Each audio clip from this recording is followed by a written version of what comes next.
कर्पूरिगौरं करुणावतारं संसारसारं भुजगेन्द्रहारं सदा वसन्तं हृदयारविन्दे भवं भवानी सहितं नमामि सहितं नमामि।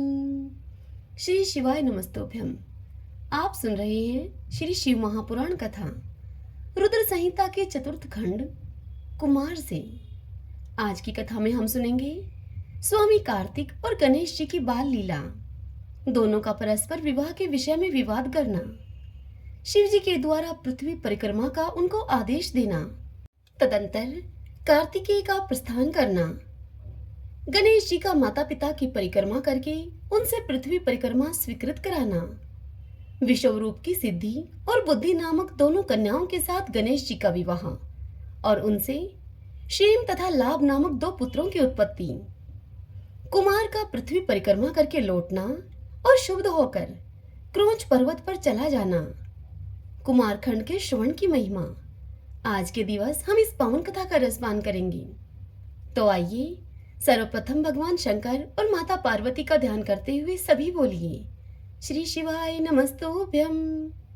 ब्रह्मा जी से शिव पुराण की कथा सुनते हुए नारद मुनि कहते हैं, हे तात, मैंने गणेश के जन्म संबंधी अनुपम वृतांत तथा परम पराक्रम से विभूषित उनका दिव्य चरित्र भी सुन लिया। हे सुरेश्वर, उसके बाद कौन सी घटना घटी उसका आप वर्णन कीजिए, क्योंकि हे पिताजी, शिव और पार्वती का उज्जवल यश महान आनंद को प्रदान करने वाला है। नारद जी की इस बात को सुनकर ब्रह्मा जी ने उनसे कहा कि हे मुनि श्रेष्ठ, तुम तो बड़े कारुणिक हो, क्योंकि तुमने बड़ी ही उत्तम बात पूछी है। हे ऋषि शतम, अच्छा, अब मैं उसका तुमसे वर्णन करता हूँ, तुम ध्यान लगाकर सुनो। हे विप्रेंद्र, शिव और पार्वती अपने दोनों पुत्रों की बाल लीला को देख देख कर महान प्रेम में मगन रहने लगे। पुत्रों का लाड प्यार करने के कारण माता पिता का सुख अब दिनों दिन बढ़ता जाता था और वे दोनों कुमार प्रीति पूर्वक आनंद के साथ तरह तरह की लीलाएं करने लगे थे। हे मुनीश्वर, वे दोनों बालक स्वामी कार्तिक और गणेश भक्ति पूरी चित्त से सदा ही माता पिता की परिचर्या किया करते थे। इससे माता पिता का महान स्नेह षणमुख और गणेश पर शुक्ल पक्ष के चंद्रमा की भांति दिनों दिन अब बढ़ता ही गया। एक समय शिव और शिवा दोनों प्रेम पूर्वक एकांत में बैठकर यूं विचार करने लगे। वे विचार करने लगे कि हमारे ये दोनों पुत्र विवाह के योग्य हो गए हैं, अब इन दोनों का शुभ विवाह कैसे संपन्न हो। हमें जितना षडानंद प्यारा है वैसे ही गणेश भी हैं। ऐसी चिंता में पड़कर वे दोनों लीलावश आनंद मगन हो गए। हे मुनि नारद, माता पिता के ऐसे विचार को जानकर उन दोनों पुत्रों के मन में भी अब विवाह की इच्छा जाग उठी। वे दोनों पहले मैं विवाह करूंगा, पहले मैं विवाह करूंगा, इस प्रकार यूं बारंबार कहते हुए परस्पर विवाद करने लगे। तब जगत के अधीश्वर वे दोनों दंपति पुत्रों की बात को सुनकर लौकिक आचार का आश्रय लेकर परम विस्मय को प्राप्त हुए। कुछ समय के बाद उन्होंने अपने दोनों पुत्रों को बुलाया और उन दोनों से इस प्रकार से कहा। शिव पार्वती बोले, हे सुपुत्रों, हम लोगों ने पहले से ही एक ऐसा नियम बना रखा है जो कि तुम दोनों के लिए सुखदायक होगा। अब हम तुमसे यथार्थ रूप से उस नियम का वर्णन करते हैं, तुम लोग उस नियम को प्रेम पूर्वक से सुनो। प्यारे बच्चों, हमें तो तुम दोनों पुत्र समान रूप से ही प्यारे हो, किसी पर हमारा विशेष प्रेम हो ऐसी बात नहीं है। अतः हमने तुम लोगों के विवाह के विषय में एक ऐसी शर्त बनाई है जो कि दोनों के लिए ही कल्याणकारी है, और वह शर्त यह है कि जो सारी पृथ्वी की परिक्रमा करके पहले लौट आएगा उसी का शुभ विवाह पहले किया जाएगा। ब्रह्मा जी आगे कहते हैं कि हे मुनि नारद, माता पिता की यह बात सुनकर सरजन्मा महाबली कार्तिकेय तुरंत ही अपने स्थान से पृथ्वी की परिक्रमा करने के लिए अब चल दिए, परंतु अगाध बुद्धि संपन्न गणेश जी वहीं पर खड़े रह गए। वे अपनी उत्तम बुद्धि का आश्रय लेकर बारंबार मन में विचार करने लगे कि अब मैं क्या करूं, कहां जाऊं। परिक्रमा तो मुझसे हो ही नहीं सकेगी, क्योंकि कोस भर चलने के बाद आगे मुझसे चला नहीं जाएगा। फिर सारी पृथ्वी की परिक्रमा करके मैं कैसे सुख प्राप्त कर सकूंगा? हे नारद, अपने मन में ऐसा विचार करके गणेश जी ने जो कुछ किया अब तुम उसे सुनो। उन्होंने अपने घर लौटकर विधि पूर्वक स्नान किया और माता पिता से इस प्रकार से कहा। गणेश जी बोले, पिताजी और माताजी, मैंने आप लोगों की पूजा करने के लिए यहाँ 2 आसन स्थापित किए हैं। आप दोनों इन आसन पर विराजिए और मेरा मनोरथ पूर्ण कीजिए। हे मुनि नारद, गणेश जी की इस बात को सुनकर पार्वती और परमेश्वर उनकी पूजा ग्रहण करने के लिए उन आसन पर विराजमान हो गए। तब गणेश जी ने उनकी विधि पूर्वक पूजा की और बारंबार उनको प्रणाम करते हुए उनकी 7 बार प्रदक्षिणा की।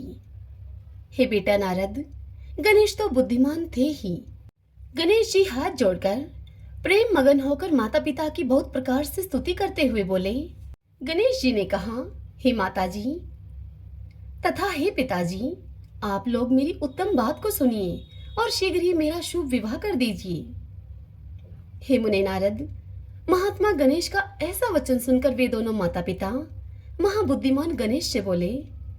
शिव शिवा ने कहा, बेटा तू पहले काननों सहित इस सारी पृथ्वी की परिक्रमा तो करके आ। कुमार तो गया हुआ है, तू भी जा और कुमार से पहले तू लौट के आ, तब तेरा विवाह कुमार से पहले कर दिया जाएगा। ब्रह्मा जी इस कथा को सुनाते हुए नारद मुनि से कहते हैं कि हे मुनि, नियम प्रायण गणेश माता पिता की ऐसी बात को सुनकर कुपित होकर तुरंत ही उनसे बोले। गणेश ने कहा, हे माताजी तथा हे पिताजी, आप दोनों सर्वश्रेष्ठ, धर्म रूप और महाबुद्धिमान हैं। अतः धर्म के अनुसार आप मेरी बात को सुनिए। मैंने 7 बार पृथ्वी की परिक्रमा की है, फिर आप लोग ऐसी बात भला क्यों कर रहे हैं? नारद मुनि को इतनी बात बताकर ब्रह्मा जी आगे कहते हैं कि हे मुनि नारद, शिव पार्वती तो बड़े ही लीलानंदी ही ठहरे। वे गणेश का कथन सुनकर लौकिक गति का आश्रय लेकर उनसे बोले। शिव पार्वती ने गणेश से कहा कि पुत्र, तूने समुद्र पर्यंत विस्तार वाली बड़े बड़े काननों से युक्त इस सप्तद्वीपवती विशाल पृथ्वी की परिक्रमा कब कर ली? जब शिव पार्वती ने गणेश जी से ऐसा कहा, तब उसको सुनकर महान बुद्धि संपन्न गणेश बोले। गणेश ने कहा कि माताजी और पिताजी, मैंने अपनी बुद्धि से आप दोनों शिव पार्वती की पूजा करके प्रदक्षिणा कर ली है, अतः मेरी समुद्र पर्यंत पृथ्वी की परिक्रमा पूरी हो गई। धर्म के संग्रहभूत वेदों और शास्त्रों में जो ऐसे वचन मिलते हैं वे सत्य हैं अथवा असत्य। वे वचन हैं कि जो पुत्र माता पिता की पूजा करके उनकी प्रदक्षिणा करता है, उस पुत्र को परिक्रमा जनित फल सुलभ हो जाता है। जो माता पिता को घर में छोड़कर तीर्थ यात्रा के लिए जाता है, वह माता पिता की हत्या से मिलने वाले पाप का भागी होता है, क्योंकि पुत्र के लिए माता पिता का चरण सरोज ही महान तीर्थ है। हे माताजी पिताजी, अन्य तीर्थ तो दूर जाने पर प्राप्त होते हैं, परंतु धर्म का साधनभूत यह तीर्थ तो पास में ही सुलभ है। पुत्र के लिए माता पिता और स्त्री के लिए पति, ये दोनों सुंदर तीर्थ घर में ही वर्तमान हैं। ऐसा जो वेद शास्त्र निरंतर उद्घोषित करते रहते हैं, उसे फिर आप लोग असत्य कर दीजिए, और यदि वह असत्य हो जाएगा तो निसंदेह वेद भी असत्य हो जाएगा, और वेद के द्वारा वर्णित आपका यह स्वरूप भी झूठा समझा जाएगा। इसलिए या तो शीघ्र ही मेरा शुभ विवाह कर दीजिए, अथवा मुझे यो कह दीजिए कि वेद शास्त्र झूठे हैं। हे माताजी पिताजी, आप दोनों धर्म रूप हैं, अतः भली भांति विचार करके इन दोनों में जो परमोत्तम प्रतीत हो उसे प्रयत्न पूर्वक करना चाहिए। ब्रह्मा जी इस कथा को सुनाते हुए आगे कहते हैं कि हे मुने, तब जो बुद्धिमानों में श्रेष्ठ, उत्तम बुद्धि संपन्न तथा महान ज्ञानी हैं, वे पार्वती नंदन गणेश जी इतना कहकर चुप हो गए। उधर वे दोनों पति पत्नी जगदीश्वर शिव और पार्वती गणेश के वचन को सुनकर परम विस्मित हुए।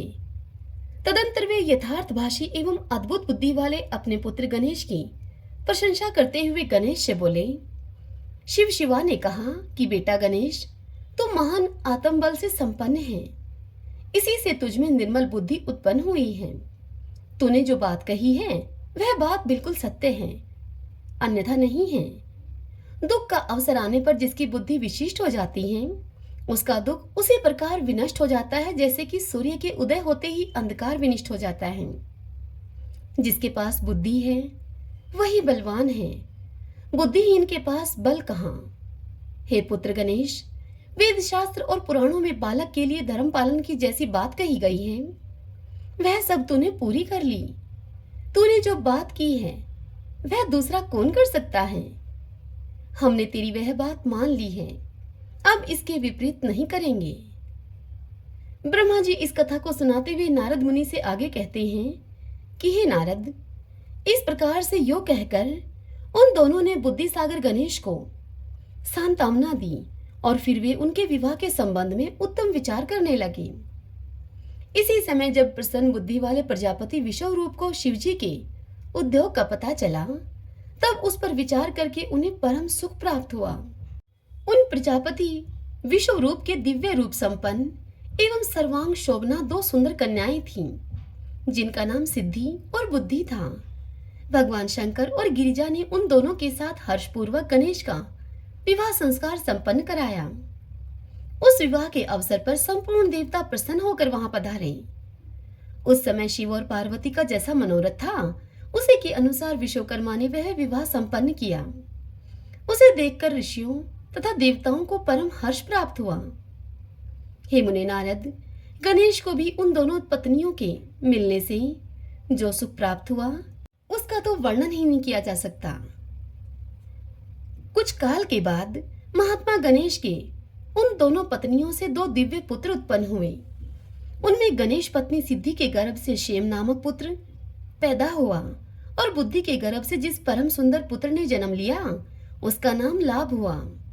इस प्रकार जब गणेश अचिंत्य सुख का उपभोग करते हुए निवास करने लगे, तब दूसरे पुत्र स्वामी कार्तिक पृथ्वी की परिक्रमा करके लौटे। उस समय नारद जी ने आकर कुमार स्कंद को सब समाचार सुनाए। उन सब समाचार को सुनकर कुमार के मन में बड़ा ही क्षोभ हुआ और वे माता पिता शिव शिवा के द्वारा रोके जाने पर भी न रुककर क्रोंच पर्वत की ओर चल दिए। हे देव ऋषि नारद, उसी दिन से शिवपुत्र स्वामी कार्तिक का कुमारत्व अर्थात कुंवारपना प्रसिद्ध हो गया। उनका नाम त्रिलोकी में विख्यात हो गया। वह शुभदायक, सर्व पापहारी, पुण्यमय और उत्कृष्ट ब्रह्मचार्य की शक्ति प्रदान करने वाला है। कार्तिक की पूर्णिमा को सभी देवता, ऋषि, तीर्थ और मुनीश्वर सदा कुमार का दर्शन करने के लिए क्रोंच पर्वत पर जाते हैं। जो मनुष्य कार्तिक की पूर्णिमा के दिन कृतिका नक्षत्र का योग होने पर स्वामी कार्तिक का दर्शन करता है, उसके संपूर्ण पाप नष्ट हो जाते हैं और उसे मनोवांछित फल की प्राप्ति होती है। इधर स्कंद का बिछोह हो जाने पर उमा को महान दुख हुआ। उमा ने दीन भाव से अपने स्वामी शिवजी से कहा कि हे प्रभु, आप मुझे साथ में लेकर क्रोंच पर्वत पर चलिए। तब प्रिया को सुख देने के निमित्त स्वयं भगवान शंकर अपने एक अंश से उस पर्वत पर गए और सुखदायक मल्लिकार्जुन नामक ज्योतिर्लिंग के रूप में वहां पर प्रतिष्ठित हो गए। वे सत्पुरुषों की गति तथा अपने सभी भक्तों के मनोरथ पूर्ण करने वाले हैं। वे आज भी शिवा के सहित उस पर्वत पर विराजमान हैं। हे बेटा नारद, वे दोनों शिव और शिवा भी पुत्र स्नेह से विवल होकर प्रत्येक पर्वत पर कुमार को देखने के लिए जाते हैं। अमावस्या के दिन वहां स्वयं शंभु पधारते हैं और पूर्णिमा के दिन पार्वती जी जाती हैं। हे मुनीश्वर नारद, तुमने स्वामी कार्तिक और गणेश जी का जो वृतांत मुझसे पूछा था, वह सभी वृतांत मैंने तुमसे कह सुनाया है। इस वृतांत को सुनकर बुद्धिमान मनुष्य समस्त पापों से मुक्त हो जाता है और उसकी सभी शुभकामनाएं पूर्ण हो जाती हैं। जो मनुष्य इस शुभ चरित्र को पढ़ता अथवा पढ़ाता है एवं सुनता अथवा सुनाता है, निसंदेह उसके सभी मनोरथ सफल हो जाते हैं। यह अनुपम आख्यान पापनाशक, कीर्तिप्रद, सुखवर्धक, आयु बढ़ाने वाला, स्वर्ग की प्राप्ति कराने वाला, पुत्र पौत्र की वृद्धि करने वाला, मोक्षप्रद शिव जी के उत्तम ज्ञान का प्रदाता, शिव पार्वती में प्रेम उत्पन्न करने वाला और शिव भक्ति वर्धक है। यह कल्याण कारक शिव जी के अद्वैत ज्ञान का दाता और सदा शिवमय है। अतः मोक्षकामी एवं निष्काम भक्तों को सदा ही इसका श्रवण करना चाहिए। हरि ओम तत्सत। श्री शिवाय नमस्तुभ्यं। भगतजनों, आपको बता दूं, शिव महापुराण रुद्र संहिता के चतुर्थ खंड की यानी कि कुमार खंड की यह अंतिम कथा है। इसके पश्चात कल से हम रुद्र संहिता के पंचम खंड यानी कि युद्ध खंड की कथाओं का रसपान किया करेंगे। कल की कथा में हम सुनेंगे तारक पुत्र तारकाक्ष, विंध्योन्माली और कमलाक्ष की तपस्या, ब्रह्मा के द्वारा उन्हें वर प्रदान करना, मैं दानव के द्वारा उनके लिए तीनों पुरों का निर्माण करना और उन पुरों की सजावट शोभा का वर्णन करना। तो कल हम इस पावन कथा का रसपान करेंगे। आज की यह कथा आपको कैसी लगी? वीडियो को लाइक करके और कमेंट बॉक्स में हर हर महादेव लिखकर मुझे आप अवश्य बताइए और किसी अपने के साथ भी अवश्य शेयर करें। श्री शिवाय नमस्तुभ्यं।